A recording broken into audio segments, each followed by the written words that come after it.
Só sinalizar que eu começo a falar. Pode começar. Olá. Deixa eu só falar uma coisa aqui. Ok. Pessoal, eu queria apresentar aqui a Nayane, que ela vai falar sobre a interação entre a DTM, né, disfunção temporomandibular, e a profissão de fonoaudiologia.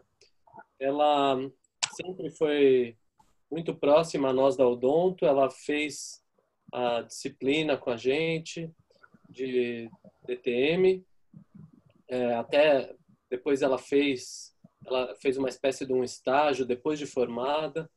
Então a Nayane é uma amiga que está sempre colaborando com a gente e a gente aprende junto um com o outro, como deve ser.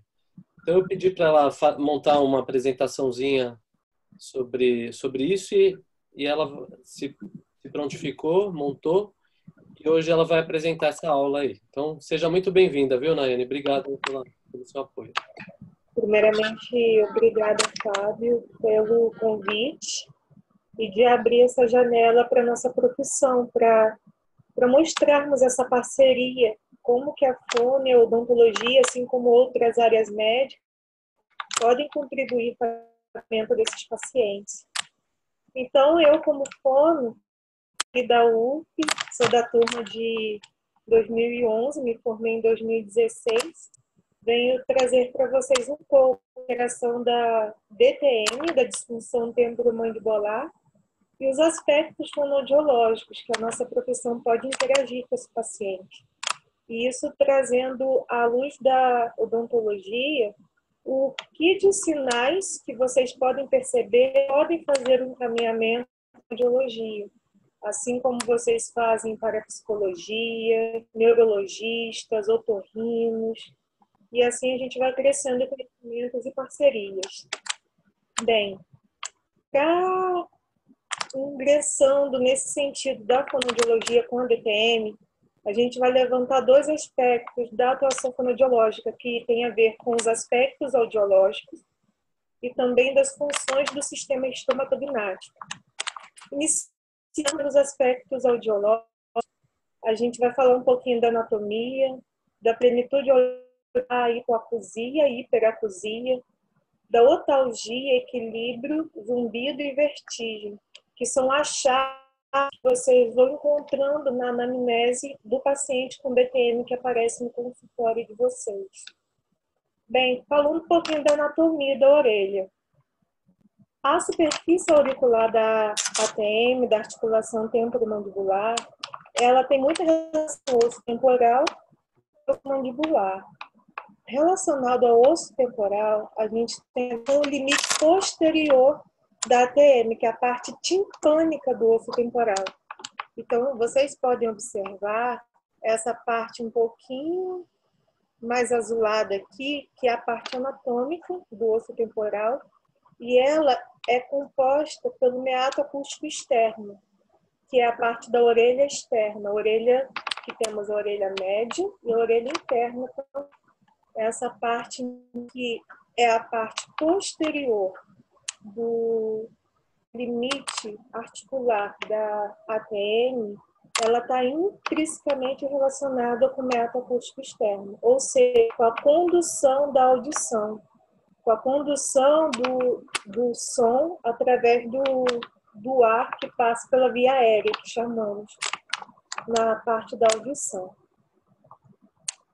E com relação também à orelha média, a gente pode ver aqui que tem... Tá dando para ver a setinha? Fazendo movimentos? Ok. Aqui é a entrada no osso temporal do meato acústico externo. Pode ver a relação tão íntima, de milímetros, com a parte articular posterior da ATM, aqui do osso temporal. O que isso tem a ver com a audição também? O aspecto é a tuba auditiva, que já é na orelha média. Aqui, esse meato externo, pegando o pavilhão auditivo, pegando o meato acústico externo, que é onde colocamos o cotonete para limpar. Essa parte se chama orelha externa. orelha média a partir da membrana timpânica até a janela oval. Então, toda essa região aqui, que temos também os ossículos, martelo, estribo e bigode. Aqui temos parte de inervações também para face, pescoço. Então, toda essa parte aqui, deixa eu achar, é a orelha média. E a orelha interna, a parte da cóclea, juntamente com o labirinto, que é a orelha interna, que já inicia toda a transdução do som em ondas mecânicas do som, são transduzidas para formar os estímulos sonoros e o processamento neuronal do som. Mas, enfim, só para vocês terem uma noção, porque do som, aspectos auditivos têm a ver com sintomas da DTM.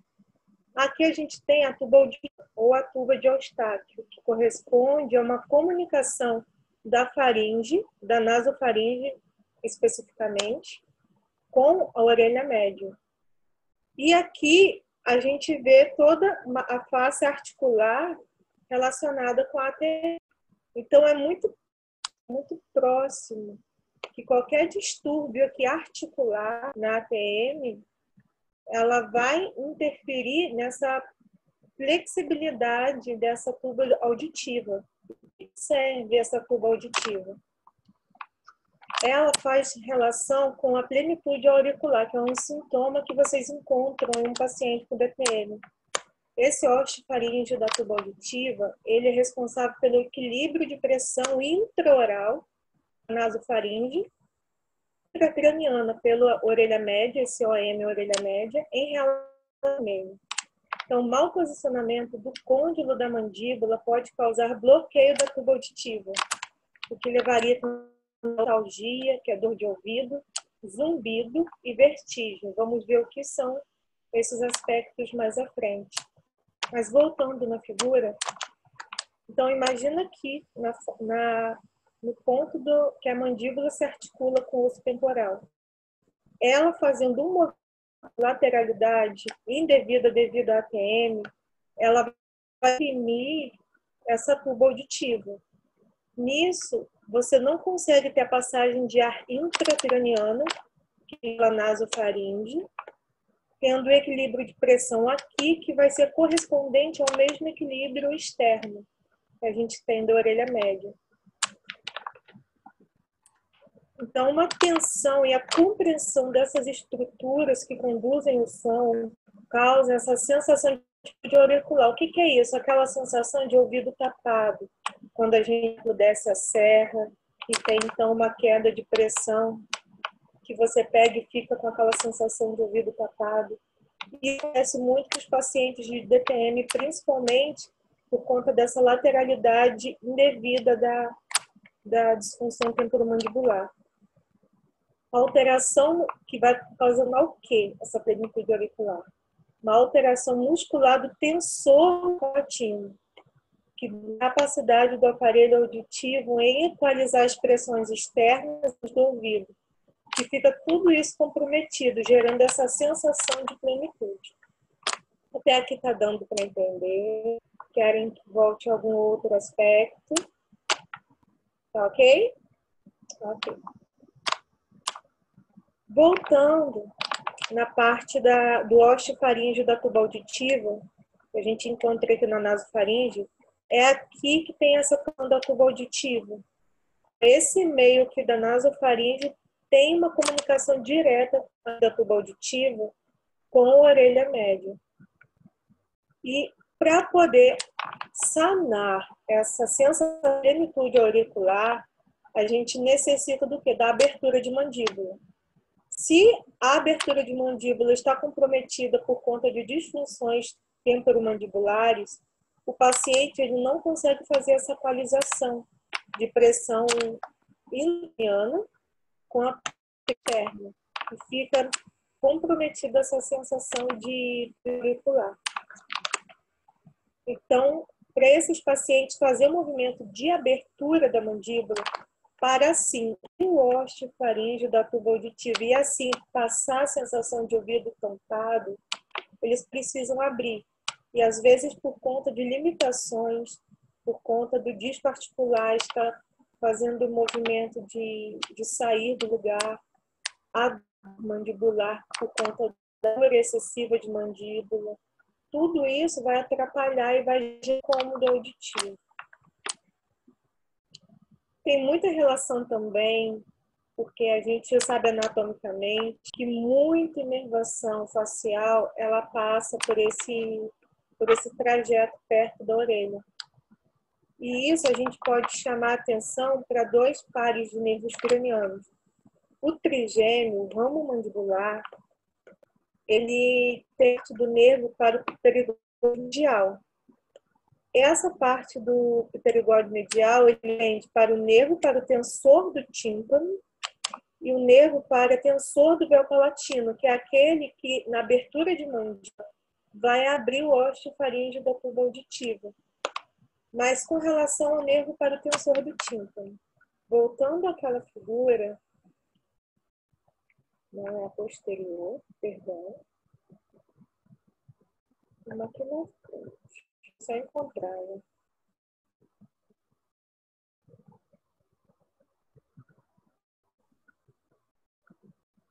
Nayane, o som tá meio ruim, viu? Não sei se... Assim fica melhor? Melhora um pouco. Ok. Só um segundo para eu encontrar a figura. Tranquilo.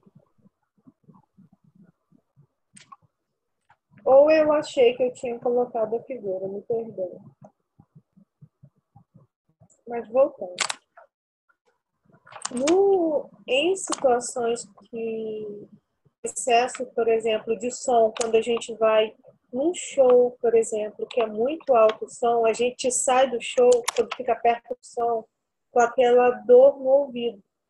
O que acontece? O tensor do tímpano, ele como que tensiona o tímpano para ele não ficar tão flexível diante de sons muito intensos. E esse tensor do tímpano é um músculo que ele protege a integridade do tímpano. E assim protege também toda a trajetória do processamento de som dentro da orelha média. Para que entendermos isso? Porque o pterigóide medial, que é o músculo que está relacionado com movimentos mandibulares, ele é inervado também por esse tensor. O nervo, no caso, é o ramo que está relacionado com o pterigóide medial, ele também é relacionado com o tensor do tímpano. E a gente sabe... Oi? Não, o som não tá legal. Não sei. Tenta tirar de novo o fone. Ok. Assim? Fica melhor. Melhor? Fica. Só tenta falar mais perto assim do computador, talvez. Desculpa. Tá melhor? Tá mais baixo, mas a qualidade tá melhor. Ok. Por isso que eu falei. Então vou falar por aqui. Tá bom? Melhorou. Ok. Vou posicionar. Pronto. Tem alguma parte que queira que eu retorne? Talvez não ficou bem audível? Então, da minha parte, assim, não sei a Paula que está aí online, mas da minha parte eu consegui ouvir, eu consegui entender, assim. Alguma dúvida, Paula? Tudo bem, Paula? Deixa. Uhum. Pode ir. Acho que pode. Ok. A gente sabe que toda inervação, ela... Posso continuar? Pode. Ok.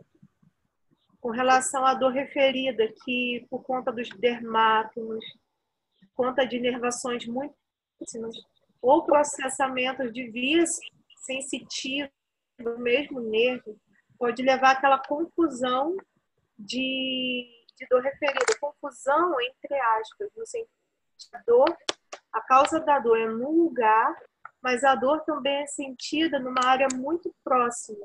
em que tem essa inervação muito, muito próxima. Então, por conta do pterigóide medial, que é um músculo relacionado com o movimento líquido, tem uma disfunção de movimentos por conta do pterigóide medial, ele vai sair daquela zona de conforto que a fisiologia o deixa. Então, sem dor, numa situação de movimento, que ele está de uma maneira saudável fazendo esses movimentos. No que ocorre uma disfunção de movimento de mandíbula, e assim esse músculo ele vai tendo uma demanda fora da naturalidade dele, vai gerando incômodo, vai gerando uma dor, se tornando uma dor não, sensações, processamentos sensíveis, que vai sendo interpretados também como dor. E como passa também o tensor do tímpano relacionado com o da mandíbula, que processa as informações do pterigóide medial, vai gerando o quê? A sensação de dor no ouvido, que está próximo, que ele passa o quê? Pelo tímpano. Então, tem relacionado a isso. E com relação ao nervo facial, que é o nervo, ele é uma corda timpânica, que inerva a estrutura orais. E esse nervo da corda timpânica tiveram alguns estudos, que é de 1 a 5 milímetros de distância da ATM, que esse nervo da corda timpânica passa. Então, disfunções do movimento da ATM pode gerar uma compressão desse nervo da corda do tímpano, que também o ventre posterior gástrico, o nervo facial. Então, a gente vai vendo que é muito entrelaçado, que qualquer disfunção aqui nas estruturas orais, molares, enfim, vai gerando também essa disfunção nos processamentos nervosos. E nisso vai gerando uma dor referida. Então, está muito relacionado a essas áreas. Voltando ao zumbido. O que é o zumbido característico numa pessoa de DTM? O zumbido é uma experiência na qual o indivíduo ouve na ausência de um estímulo sonoro respondente. O que é isso? A pessoa, ela escuta como que um zumbido como que aquele chiado de uma panela de pressão, como que aquele sonzinho agudo, só que não tem nada externamente a ele que esteja provocando. As células ciliadas externas, que elas estão dentro do ouvido, elas são estimuladas por movimentos dentro da cóclea causados por movimentos indevidos da mandíbula. Ou seja, como assim? A pessoa não está ouvindo um externo, por exemplo, se tem um passarinho cantando, você está ouvindo um passarinho cantando. Então, você está ouvindo algo que é concreto que está acontecendo. Mas numa situação de zumbido, não tem nenhum estímulo sonoro externo, não tem panela de pressão, abelhas unindo em volta, não tem nada disso. Mas por conta de disfunções circulares aqui perto, você vai fazendo movimentos que, quando chega lá nas suas células ciliadas externas, aqueles movimentos são interpretados como um som. Só que externamente, no seu meio, não tem nenhum som estimulando assim. Então, eu estou ouvindo algo, só que aqui fora não tem nada para eu ouvir. E isso vai levando a essa sensação de zumbido, que leva a uma irritabilidade, leva a um estresse, por conta de ouvindo algo constantemente e não tem estímulo para isso. Eu quero silêncio e não tenho como parar o barulho, porque é algo a nível interno. Então, essa experiência de zumbido, ela é muito irritante, muito estressante para quem tem esse sintoma.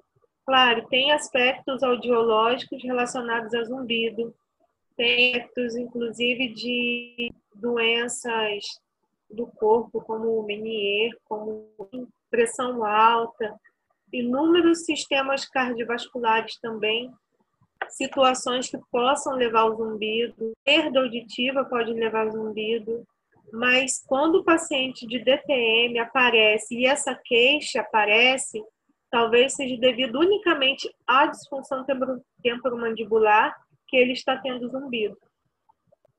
Então, desarranjos internos na ATM e vertigens podem ser concomitantes contra dessa disfunção temporomandibular.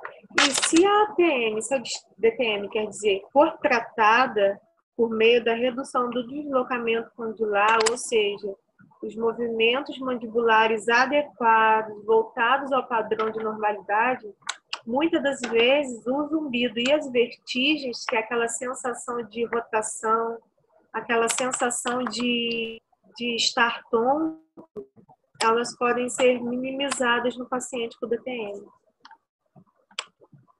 E com relação à otalgia, o que é? É dor na área auricular, na área do ouvido.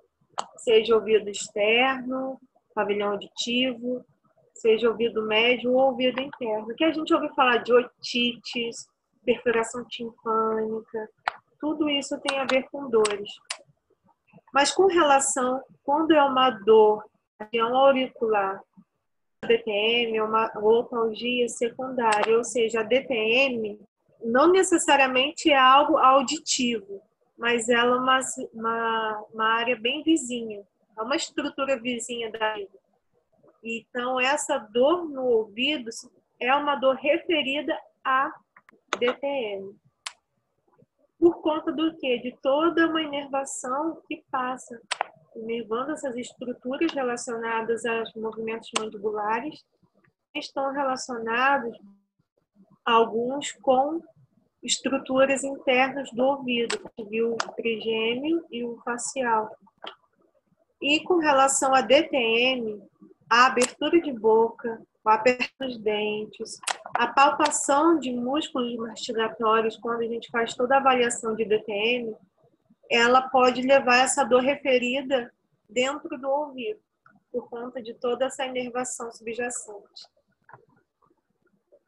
E os apontam, posso mandar para o Fábio depois o artigo que fala, que muitos sintomas otológicos, ou seja, zumbido, vertigem, a sensação de ouvido tampado, que é a plenicular, sensação de perda auditiva também, muitos desses sintomas otológicos são resolvidos pelo tratamento da DTM, em que envolve a correção, ou seja, a intervenção clínica odontológica e a ação das funções estomatológicas, que é mastigação, deglutição, projeção de voz, sucção e respiração.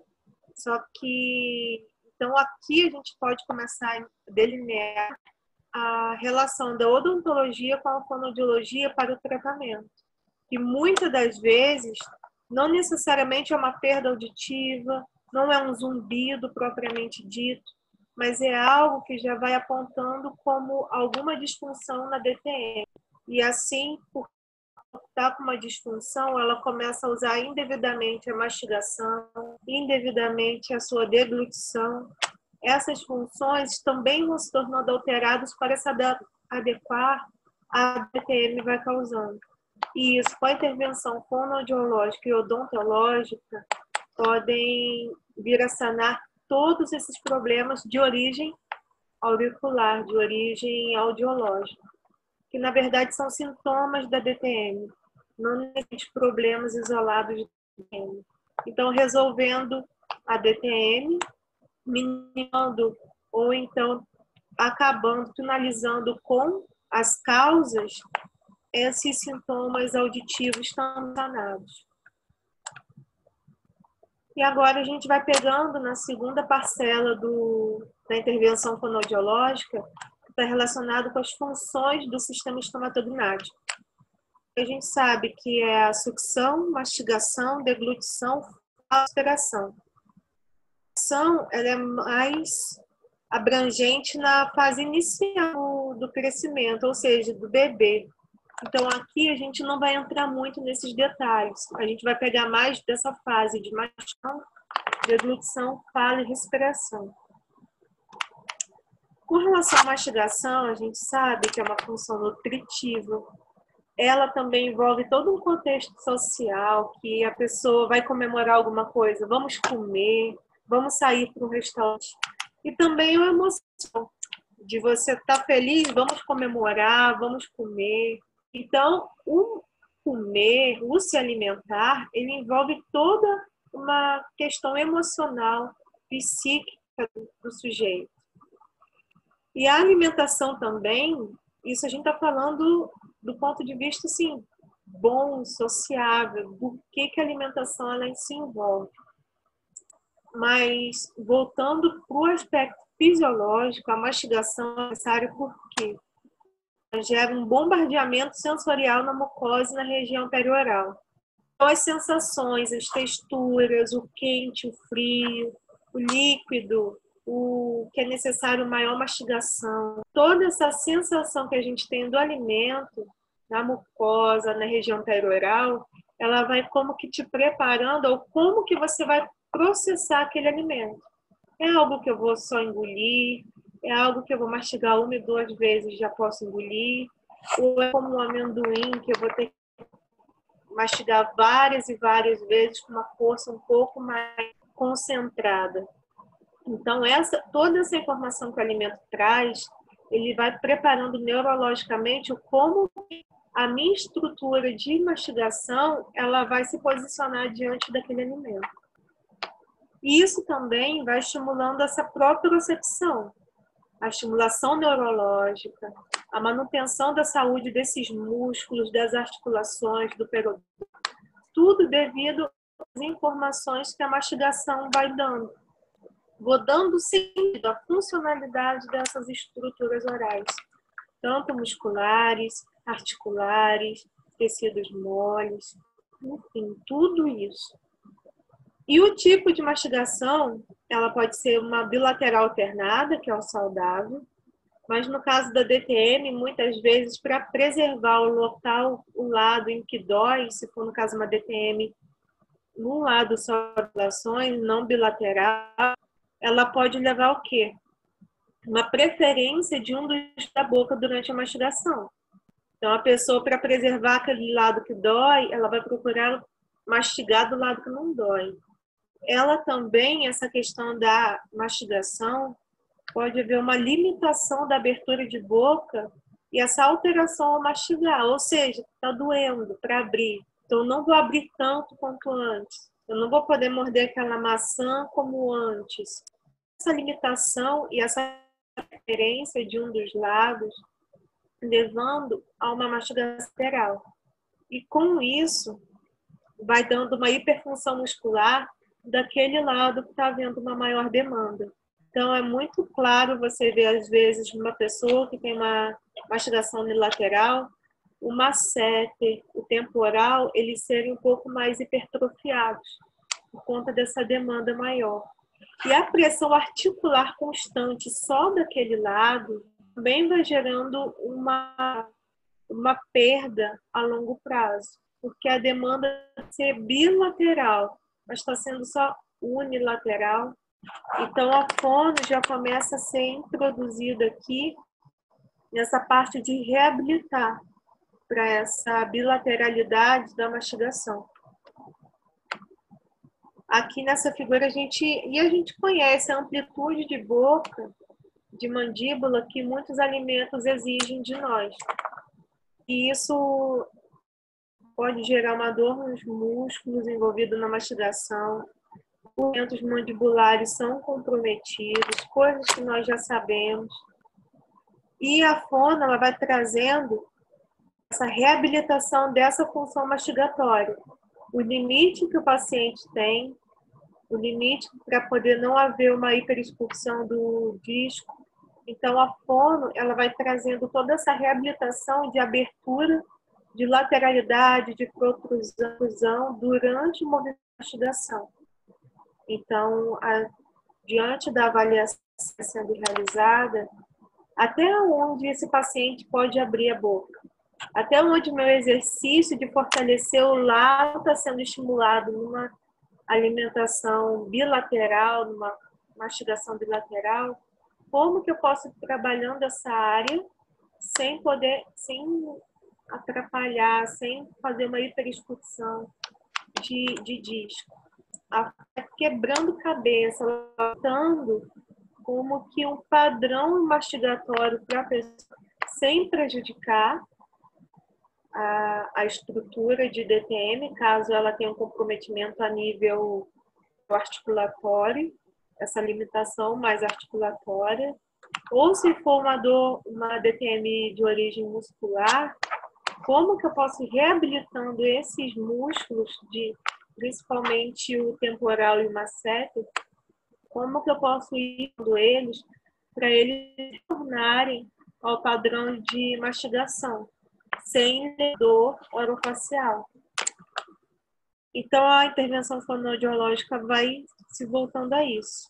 A oferta de opção, ajudando o paciente a se alimentar de acordo com uma porção adequada à sua alimentação anatômica devido à DTM, a textura alimentar, os exercícios específicos de alongamento, exercícios específicos de mobilidade, tonicidade muscular desses músculos envolvidos na mastigação e elevação mandibular, inclusive massagens digitais para drenagem de edemas, devido a dores, se for a nível muscular, né? Obviamente.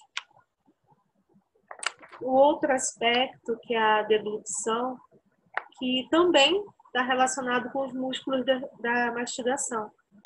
E estudos apontam que padrões anormais de deglutição estão presentes em 76% da morte, foi considerável grande desse estudo, com pacientes de DTM, que evitavam a função de deglutição no intuito de evitar a dor.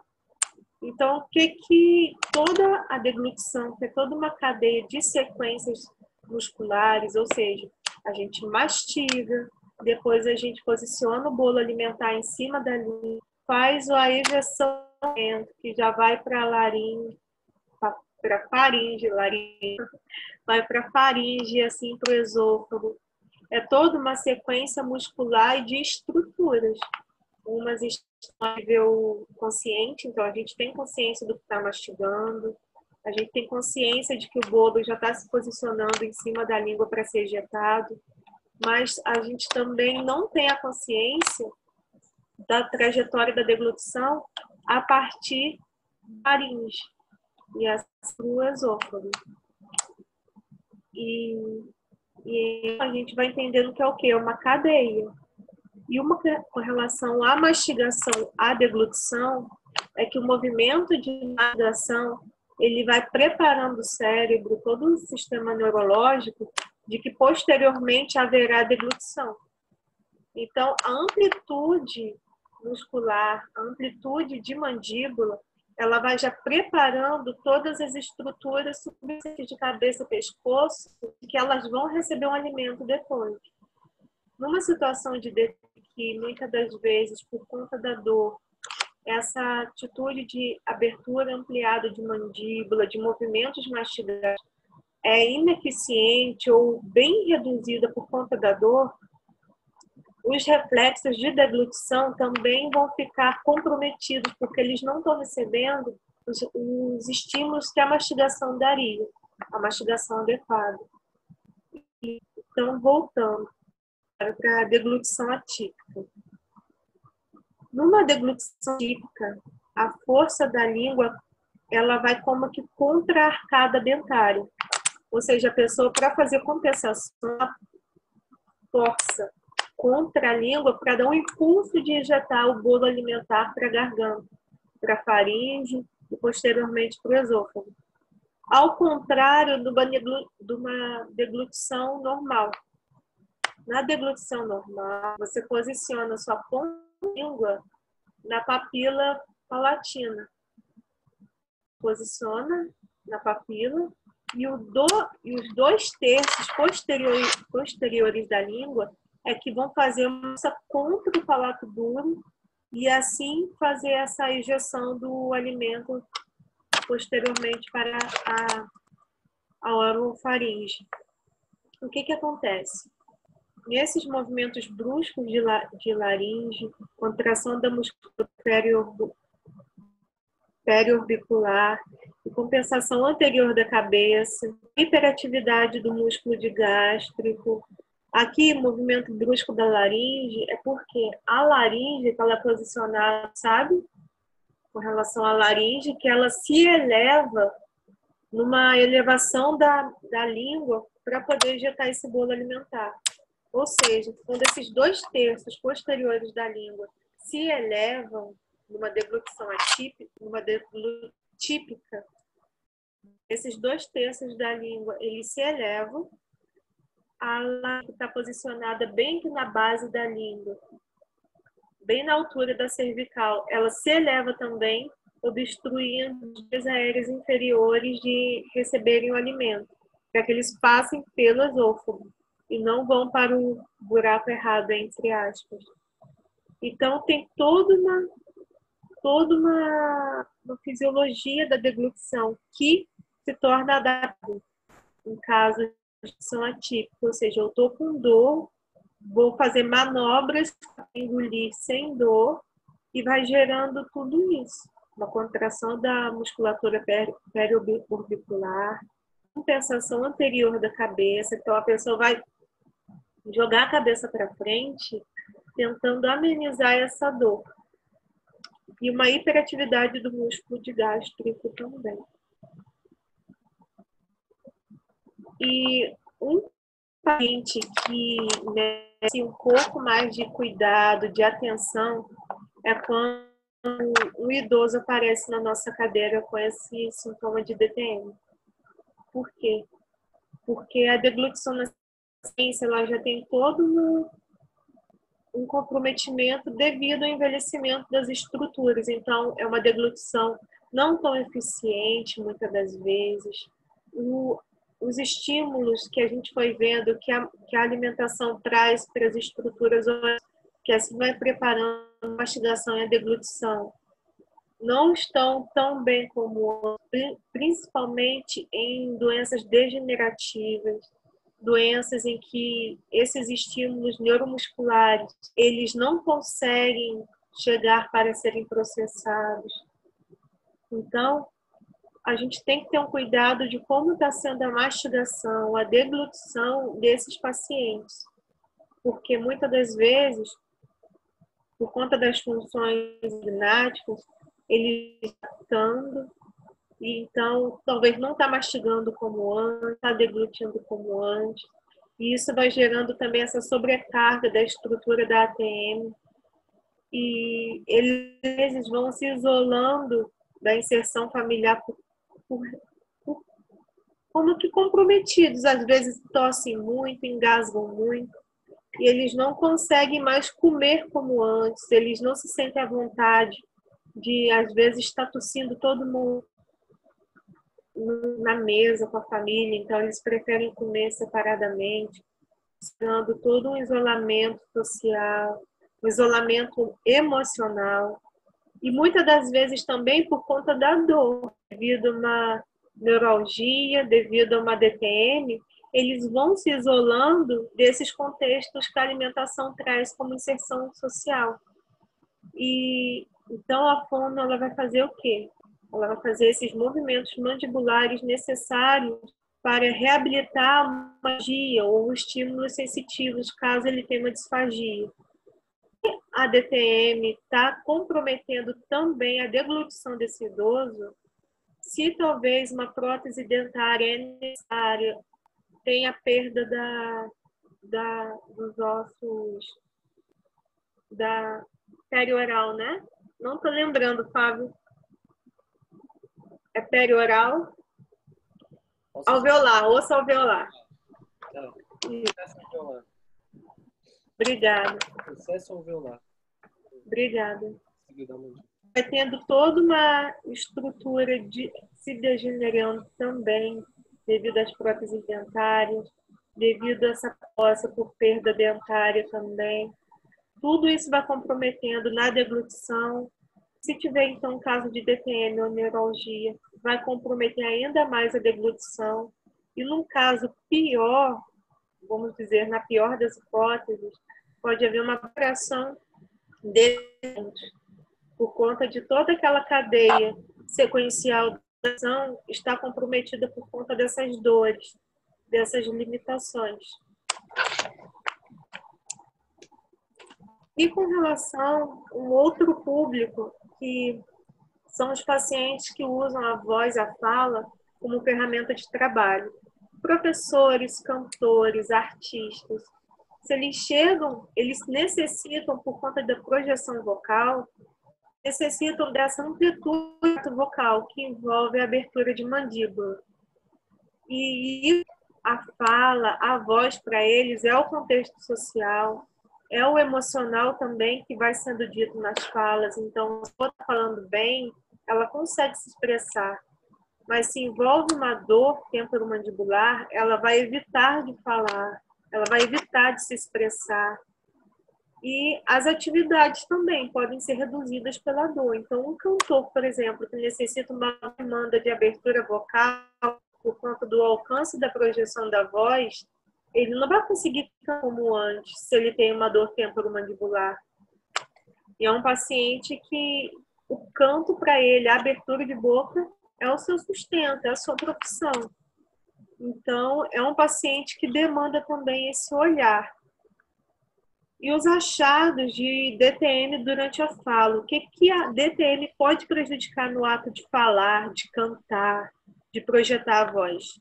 Um cansaço mandibular nos períodos de fala, ou seja, a fadiga muscular, músculos de elevação mandibular, o deslocamento mandibular inadequado, ruídos mandibulares, brio mandibular, a menor amplitude de abertura bucal, estalidos na abertura de boca, no fechamento bucal, fadiga na musculatura de face, presença de dor na ATM, dor de cabeça, dificuldade para mastigar e movimentar a boca. Um paciente que, de voz profissional ou de voz como um professor, chega no consultório com demandas vocais, mas também com essas demandas que envolvem a fala, a gente já pode imaginar essa situação de DTM. E com relação à respiração. A respiração numa situação de DTM, ela pode alterar o tônus muscular oral, ela pode alterar a abertura constante. Os hábitos DTM, eles podem alterar o tônus muscular e a alteração morfológica de estruturas orais, e isso levando a pessoa à alteração oral. O uso indevido, condicionamento de ar para as vias aéreas inferiores, ou seja, a pessoa fica constantemente com a boca aberta, respirando oralmente. Ela não vai ter um tônus como antes, ela é um tônus mais... Ela não tem aquela tonicidade de ficar com a boca vedada. A abertura de mandíbula, a mandíbula não fica numa posição de repouso, com a boca fechada. Ela vai ser sempre uma postura aberta de mandíbula. Então, isso tudo vai estruturando a mandíbula, ela tem que ficar numa posição de repouso. E se ela está constantemente aberta por conta da respiração oral, ela vai gerando toda essa situação do disco articular, dos ligamentos. Tudo isso não tem a sensação de repouso, sempre aberto.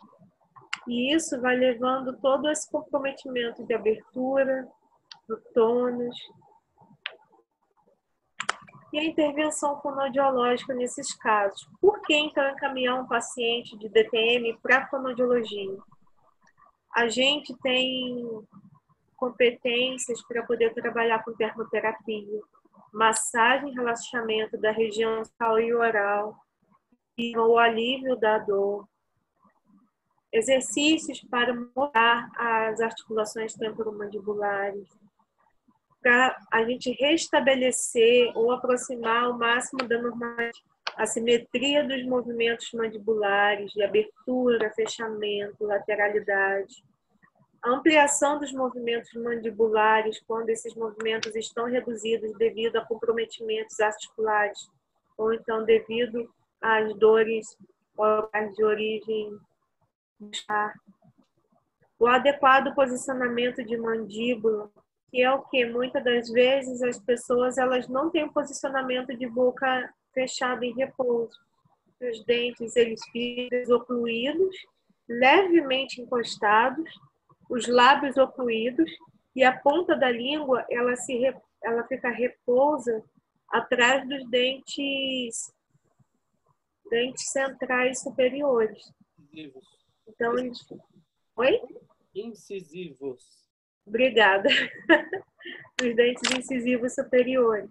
Então, o posicionamento é esse. Muitas das vezes a pessoa ela fica com tensão, ela fica não sabe como deixar a mandíbula em repouso.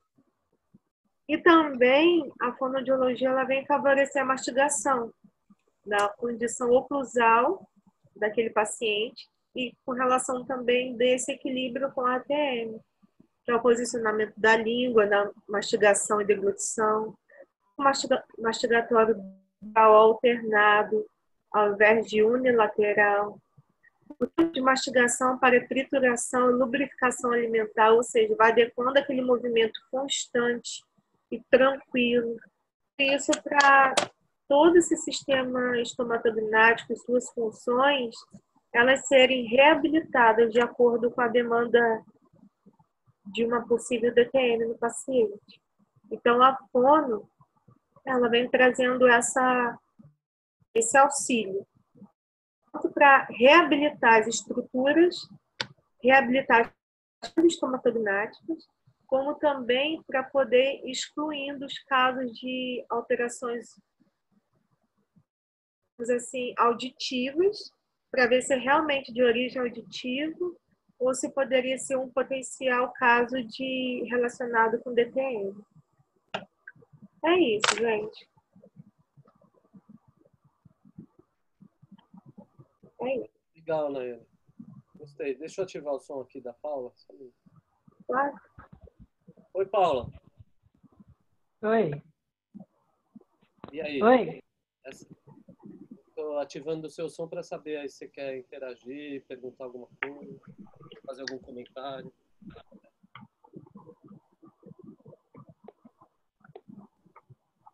Oi, tá me escutando, Fábio? Estou ouvindo. Eu perguntei, eu ativei o seu som para a gente saber se você quer fazer alguma interação, uma dúvida, comentário, qualquer coisa aí.